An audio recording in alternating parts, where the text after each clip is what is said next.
హైదరాబాద్ ప్రధాన వార్తలు చూసుకున్నట్లయితే పేట్ బషీరాబాద్ పోలీస్ స్టేషన్ పరిధిలోని కొంపల్లి పాఠశాలలో దారుణం చోటు చేసుకుంది. కొంపల్లి ప్రభుత్వ పాఠశాలలో 7వ తరగతి చదువుతున్నటువంటి ఒక విద్యార్థి పైన అదే స్కూల్లో చదువుతున్న 10వ తరగతి విద్యార్థులు వీక్షణంగా కొట్టి దాడి చేసిన పరిస్థితి కనబడుతుంది. ముఖ్యంగా చూసుకున్నట్లయితే స్కూల్లో చదువుతున్నటువంటి 7వ తరగతి బాలుడు శివరామకృష్ణ అనే ఒక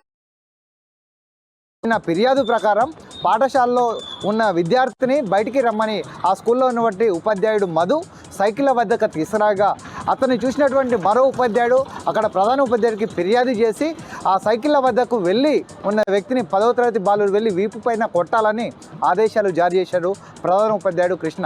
ఆయన ఆదేశాల మేరకు స్కూల్లో ఉన్న 10వ తరగతి విద్యార్థులందరూ కర్రలతోని విపరీతంగా దాడి చేస్తే దాన్ని గోప్యంగా ఉంచి అతన్ని తల్లిదండ్రులకు చెప్పినట్లయితే అతనికి టీసీ ఇచ్చి బయటికి పంపిస్తానని భయభ్రాంతులకు గురి చేశాడు ప్రధాన ఉపాధ్యాయుడు దుండిగలు ఎంఈఓ కృష్ణ.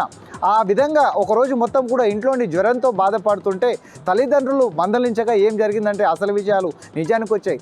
ఆ తల్లిదండ్రులు అందరూ కలిసి బాలుని తీసుకొని పేట్ బషీరాబాద్ పోలీస్ స్టేషన్లో ఫిర్యాదు చేశారు. దానితో పాటుగా ఎంఈఓ కృష్ణపై కూడా కేసు నమోదైన పరిస్థితులు కనబడుతున్నాయి. ఇక మరొక వార్త చూసుకున్నట్లయితే ఉప్పల్ పోలీస్ స్టేషన్ పరిధిలోని అగ్ని ప్రమాదం చోటు చేసుకుంది.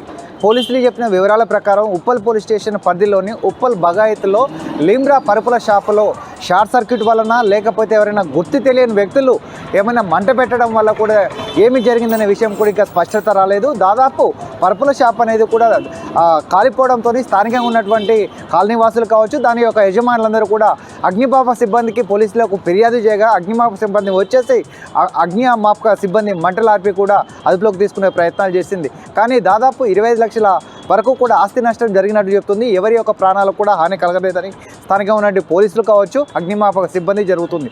దీనికి గల కారణాలు ఎవరైనా షార్ట్ సర్క్యూట్ వల్ల జరిగిందా లేకపోతే గుర్తు తెలియని వ్యక్తులు ఏమైనా అంటుపెట్టారనే విషయాన్ని కూడా వెలికితీసే ప్రయత్నంలో ఉన్నారు ఉప్పల్ పోలీసులు.